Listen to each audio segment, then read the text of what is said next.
어제 말씀에서 사도는 갈라디아의 교회 성도들이 이제는 더 이상 후견인, 청지기, 또한 초등학문과 같은 그러한 것에 아래에 있는 것이 아니라 이제는 하나님의 자녀요, 양자요.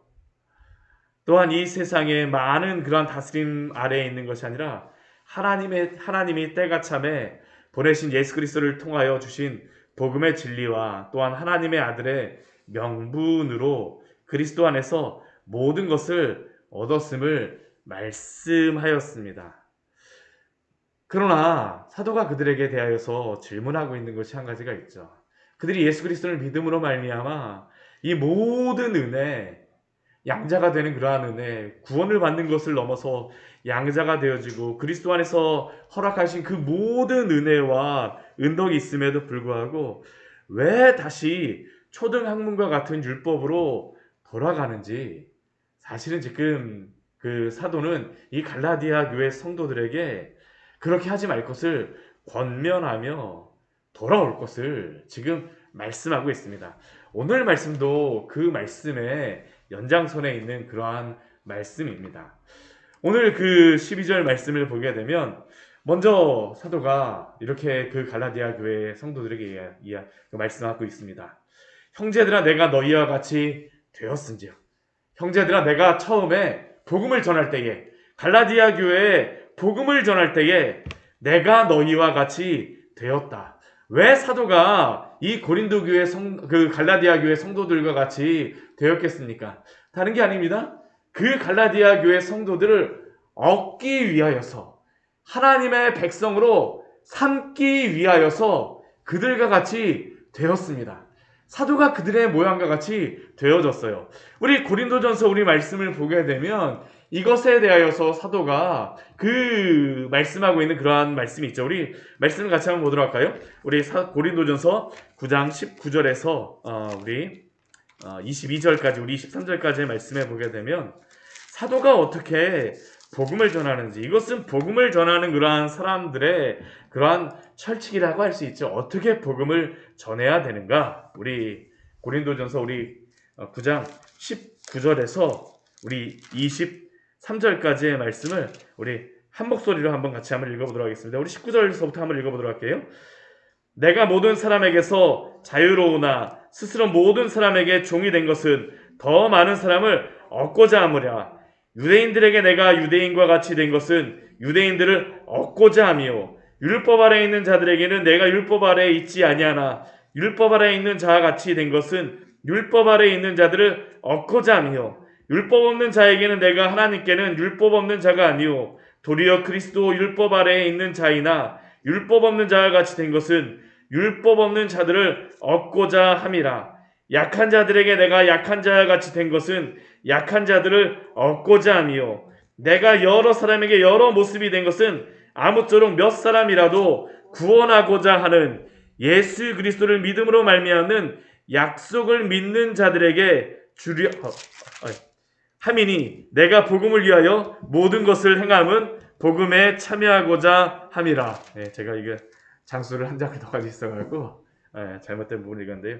사도 바울이 바로 이러한 마음으로 복음을 전하였던 것이죠. 율법이 있는 자들에게는 율법이 있는 자와 같이 그가 행하였습니다. 그는 원래 유대인이기 때문에 그 사람들에게는 율법을 행하면서 같이 그들에게 복음을 전하였죠. 또한 율법 없는 자들에게는 율법 없는 자와 같이 음식법이라던가 그런 것들, 사도는 그것으로 구원받지 않는다는 것을 알기 때문에 그들과 같이 됨으로 말미암아 그들을 복음으로 돌아오게 하고자 하는 것이 바로 사도의 목적이죠. 갈라디아 교회 성도들에게도 바로 이것을 말하고 있는 겁니다. 형제들아, 내가 너희와 같이 되어서 복음을 전하였다라는 것이죠. 내가 너희와 같이 복음을 전하여서, 그래서 그들은 어떻게 됐습니까? 그 복음을 받고 주님에게로 돌아왔어요. 그런데 사도가 이렇게 그 복음을 전하였을 때, 갈라디아 교회에 복음을 전하였을 때에 상황이 있습니다. 어떠한 상황이었었냐면 아주 좋은 컨디션에서 복음을 전한 것이 아닙니다. 우리 13절 말씀을 보게 되면 내가 처음에 육체의 약함으로 말미암아 너희에게 복음을 전하였다라고 말씀하고 있죠. 이 말씀은 어떠한 상황 속에서, 이게 배경 속에서 말하는 거냐 하면, 사도 바울이 갈라디아 지역이 남갈라디아 지역에 복음을 전한 것은 그 전도회 1차 전도 여행 때 이것이 이루어졌던 겁니다. 우리 사도행전 13장과 14장 말씀에 보면 나와 있는데요. 첫 번째 그가 사도와 그 복음을 전하였던 그러한 동역자들이 복음을 전하러 갔던 곳은 그 바나바의 고향이었던 구브로였었죠. 근데 구브로에 가서 복음을 전하였는데 열매가 없었어요. 그러니까 그들이 빨리 다른 지역으로 옮겼습니다. 열매가 없는 그러한 곳에서 계속 복음을 전하기보다는 다른 지역으로, 더 많은 사람들이 복음을 듣는 곳으로 가자 해갖고 배를 타고 이제 바다를 건너갔습니다. 근데 그 배를 타고 건너가는데 이 밤빌리아 지역의 버가라는 그러한 지역으로 갔는데, 문제는 그곳에서 보면 복음을 전하였다라는 기록이 하나도 없어요. 그리고 또 더 심각한 문제는 뭐였었냐 하면, 그 사도 바울의 일행이었던 그 마가가 예루살렘으로 돌아가 버립니다. 왜 마가가 돌아갔는가 이유가 나오지도 않습니다. 그런데 이 버가에서 복음을 전하지 않고 바로 그 행하는 것이 무엇이냐면, 이들이 급하게 그 비시디아 안디옥, 그 갈라디아 지역으로다 이렇게 올라가는 그러한 말씀이 나오고 있습니다. 왜 그런가라는 것들을 많은 사람들이 고민하면서 생각하였던 것이 바로 오늘 이 말씀 때문입니다. 이 버가라고 하는 지역은 어디냐면 이 지중해 가까운 지역입니다. 낮은 지역이에요. 따뜻한 지역이에요. 그러다 보니까 그곳에서 사도 바울이 아마 그 열대 풍토병이 걸리지 않았을까, 열병, 말라리아 같은 그런 열병이 걸리지 않았을까라고 추정을 합니다. 그러니까 그들이 어떻게 했을까요? 그 버가에서 말씀을 전하지 않고 빨리 그 고산지대입니다. 비시디아 안디옥으로다, 추운 지역으로다 빨리 올라간 겁니다. 빨리 올라갔어요. 그러다 보니까 사도 바울의 그 상황은 어떻게 할까요? 지금 몸이 좋지 않은 상황입니다. 어떠한 상황인지 모르지만 누가 보아도 그 사도 바울의 그러한 행색은 병이 완연한 그러한 모습이에요. 그런데 이 시대 같은 경우에 병이 걸렸다는 그러한 의미는 어떤 의미가 있냐면, 신에게 무엇인가 잘못하여서 그 병이 걸렸다라는 그러한 생각이 참 강하던 시대입니다. 그런데 그러한 병에 걸린 모습을 가지고 사도 바울이 복음을 전하고 있으니까 이 갈라디아 지역에 있었던 사람들에게는 무엇처럼 보일까요? 아니, 신을 전하고 있는데 아파. 이것은 시험에 들 수밖에 없는 상황이죠. 그러니까 14절 말씀에 이렇게 말하고 있는 겁니다. 너희를 시험하는 것이 내 육체에 있었으되. 그러나 하나님의 은혜가 무엇이었을까요?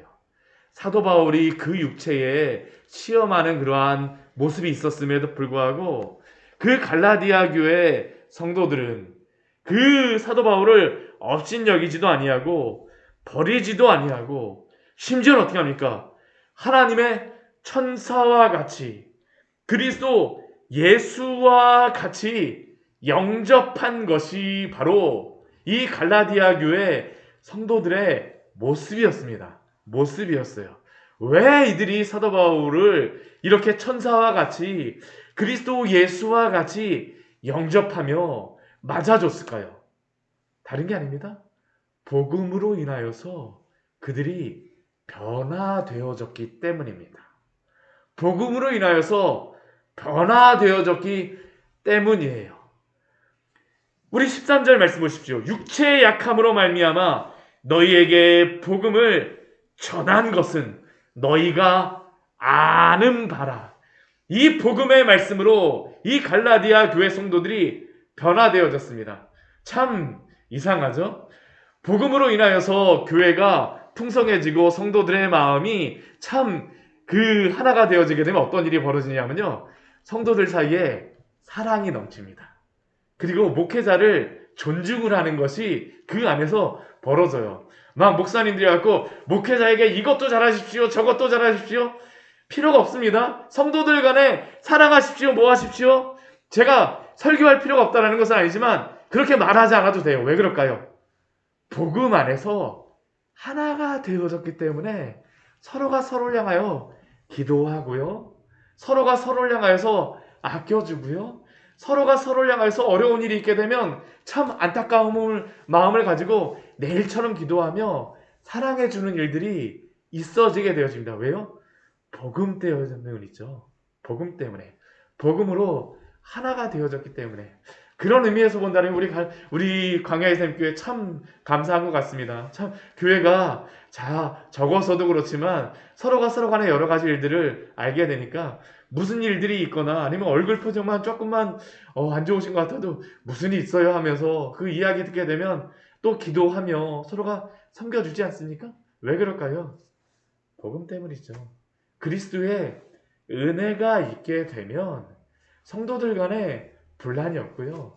목회자를 존경하라고 뭐 말할 필요도 없이 그 안에서 기쁨으로써 존경함이 있습니다.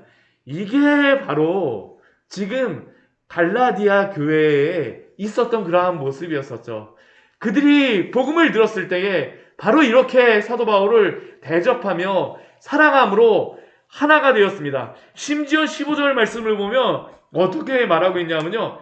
너희의 눈이라도 빼어서 나에게 주었으리라. 어떠한 사람들은 사도 바울이 이 그 안질로 인하여서 고생하였으리라라고 추정을 하기도 합니다. 안질로 인하여서 만약 생각을 해보십시오. 저도 이 눈에서 막 고름 같은 게 나오거나 뭐 그런다면, 그러면서 말씀을 전한다면 정말 복음을 전하는데, 하나님의 말씀을 전하는데, 우리 목사님 맨날 병에 걸리면 맨날 기도해 주시는데 자기를 위해서 먼저 기도하시지. 이러한 생각 먼저 하지 않겠습니까?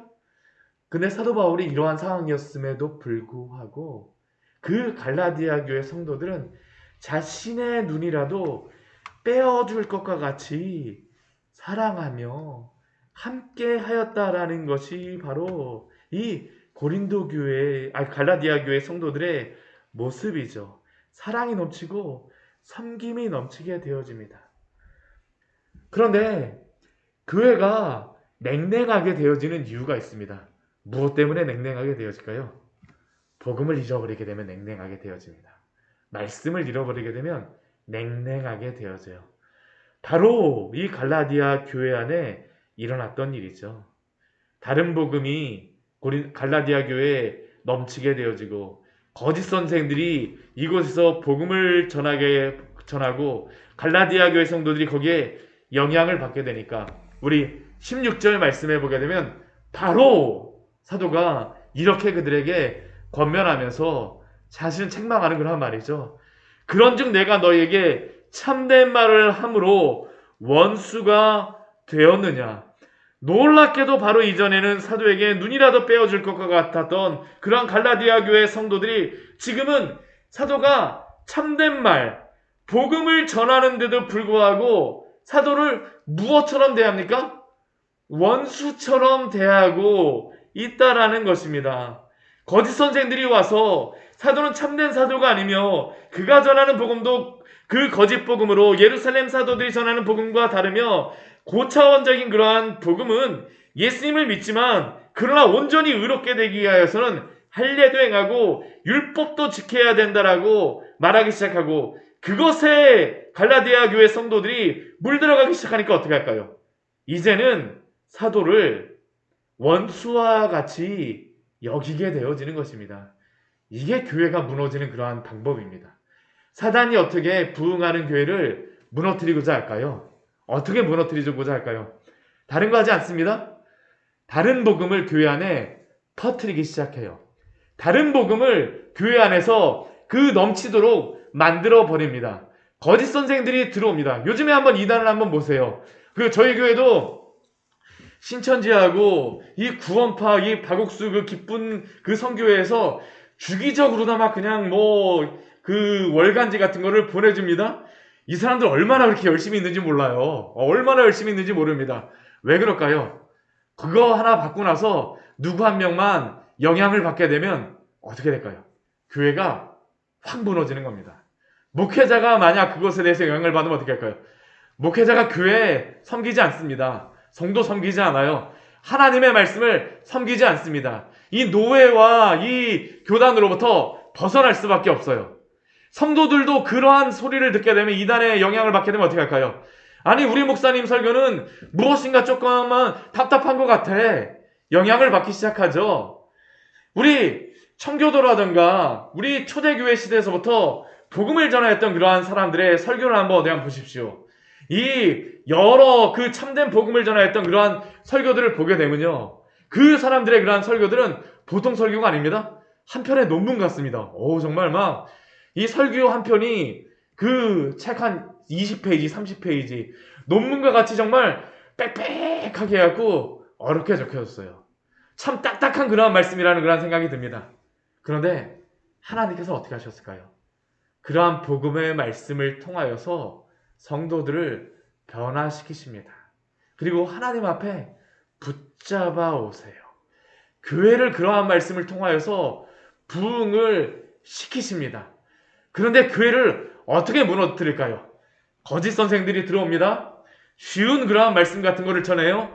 귀에 착착 들러맞는 것, 그냥 그 마음에 내 마음을 촥 만져주는 것 같은 거, 재미있게 하고 웃기게 하는 그러한 설교들 막 전하기 시작합니다. 그러한 말씀 들으면서 문제는 무엇일까요? 100% 틀린 건 아닙니다. 그 안에 99%는 진리의 그러한 말씀을 가지고 전할지 모르겠지만 문제는 무엇일까요? 1%를 가지고 들어와요. 1%. 우리 아담과 하와를 기억해 보십시오. 그들이 왜 뱀에게 넘어갔을까요? 1%의 말씀입니다. 1%의 그런 거짓말이에요.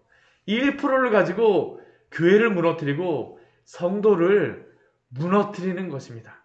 갈라디아 교회 안에 이러한 일이 있었어요. 이들이 왜 그렇게 했을까요? 우리 17절 말씀을 보게 되면 그들이 열심을 내었다라고 합니다. 왜 그렇게 열심을 내었을까요? 교회를 이간시키기 위하여서죠. 오직 너희를 이간시켜 하나님의 복음으로 하나 되지 못하게 하는 것입니다. 우리가 갈라디아서 말씀을 통하여서 우리가 볼 수 있지 않습니까? 복음은 하나 되게 합니다. 하나님과 막힌 담을 헐게 하는 것이 복음인 줄 믿습니다. 복음은 성도를 하나 되게 합니다. 인종과 사회적 지위와 또한 성별의 차이에 의해서 막혀졌던 그 담들을 무엇이 허무니까? 복음이 허물죠. 역사적인 그런 가치관들과 여러 가지 사상들로 인해서 막혀졌던 것을 어떻게 합니까? 복음이 하나 되게 합니다. 우리가 앞에서 그것을 보았잖아요. 그래서 갈라디아 성도들은 하나가 되었는데 이 거짓 선생들이 하는 것이 무엇입니까? 이간시킵니다. 하나님과 담을 쌓게 만들고요. 내가 할례 받지 않았는데 어떻게 하지? 하나님이 나를 미워하실 거야. 내가 음식법 지키지 않았는데 어떡하지? 하나님이 나를 미워하실 거야. 나는 구원받은 자가 아니야. 사람들 사이에서도 서로 믿지 못하게 하고 이간시키며 나와 정치적인 색깔과 철학이 틀리다라고 해서 서로 간에 싸우고 다툼과 분열을 시키는 것, 이게 무엇입니까? 그게 바로 다른 복음입니다. 그들은 그것을 위하여서 열심을 냅니다. 또한 그들의 두 번째 목적이 무엇입니까? 자신의 영광을 위하여서 그들은 그 일을 행합니다. 우리 17절 후반절 말씀에 보면 이렇게 해야죠. 너희로 그들에게 대하여 열심을 내게 하려 함이라. 그들의 열심은 그 자신들에게 인기, 자신들을 존경하게 만들고 자신의 이익을 추구하고자 하는 것이 바로 이 다른 복음을 전하는 사람들, 거짓 선생들의 공통적인 일입니다. 이거 아주 공통적인 일이에요. 공통적인 겁니다. 교회 안에서도 참된 목자가 아닌 사람들은 어떻게 할까요? 내 이익 위해서 애씁니다. 내 이익. 나에게 이익이 되느냐? 나에게 도움이 되느냐? 성도의 유익을 위해서 하지 않아요. 그리스도의 유익을 위해서 하지 않습니다. 이단들이 바로 이것을 하는 것이죠. 교회가 어떻게 돼도 상관이 없습니다. 어떻게 성도 안에 어떻게 돼도 상관이 없어요. 내가 잘 된다라고 하면 이단이 바로 그것을 행하는 것 아닙니까? 그들에게 대하여 열심을 내게 하려 함이라. 그런데 참된 목자는 무엇일까요? 사도 바울의 오늘 참 우리에게 주는 좋은 그러한 모습을 우리에게 보여줍니다. 사도 바울을 통하여서. 우리 19절 말씀 같이 한번 읽어보도록 하겠습니다. 나의 자녀들아 너희 속에 그리스도의 형상을 이루기까지 다시 너희를 위하여 해산하는 수고를 하노니. 사도가 이 갈라디아 교회 성도를 향하여서 무엇이라고 보냅니까? 나의 자녀들아, 나의 자녀들아. 눈물이 있는 편지입니다. 저는 갈라디아서 말씀을 보게 되면 사도 바울의 이 마음을 알 수 있어요. 그냥 말하지 않아요. 나를 원수처럼 대하는데도 불구하고 나의 자녀들아 라고 그가 복음을 전하죠. 편지를 씁니다. 그들이 미워해도 나의 자녀들입니다. 근데 사도가 중요한 게 있습니다. 나에게 열심을 내고자 하지 않아요. 무엇이 그의 목적입니까? 너희 속에 그리스도의 형상을 이루기까지. 너희 속에 그리스도의 형상을 이루기까지. 오늘 12절 말씀을 보게 되면 그가 시작하였던 그러한 말씀이 있습니다. 그가 복음을 전하였던 어떠한 철칙이 있죠. 내가 너희와 같이 되는 것과 함께 또 한 가지 그의 목적이 있습니다. 그게 무엇일까요? 너희도 나와 같이 되기를 구하노라. 이것을 오해하지 말아야 됩니다. 사도 바울을 이게 열심을 내고자 하기 위해서 나를 닮으라고 이야기하는 것이 아니에요. 사도 바울은 지금 누구를 닮기 위해서 경주하고 있습니까? 그리스도의 형상을 담기 위하여서 그의 사명을 위하여서 경주하고 있죠. 어제 밤에 우리 수요예배 시간에 사도 바울의 그 사명에 대한 그런 말씀을 보았었는데 그는 자신의 목적을 위해서 경주하지 않습니다. 그리스도의 복음을 위하여서 오직 그 복음을 위하여서 복음이 전하여지게 되면 성도들에게 일어나는 현상이 무엇일까요? 그리스도의 형상이 그 안에서 이루어지는 것입니다. 사도 바울이 그리스도를 닮아가는 것과 같이 갈라디아 교회 모든 성도들도 그리스도를 닮아가기를 소원합니다. 그리고 또한 그는 무엇을 하고자 합니까? 해산하는 수고를 하노니 이미 자녀인데도 불구하고 해산하는 수고를 하겠다라는 것은 무엇일까요? 그만큼 다시 세우기 위하여서는 얼마나 많은 수고가 있어야 되는지 모릅니다. 교회 안에 한 번 다른 복음이 들어오게 되면 교회가 걷잡을 수 없이 넘어집니다. 근데 그것을 세우기 위해서는 어떻게 될까요? 목회자가 목숨 걸어야 됩니다.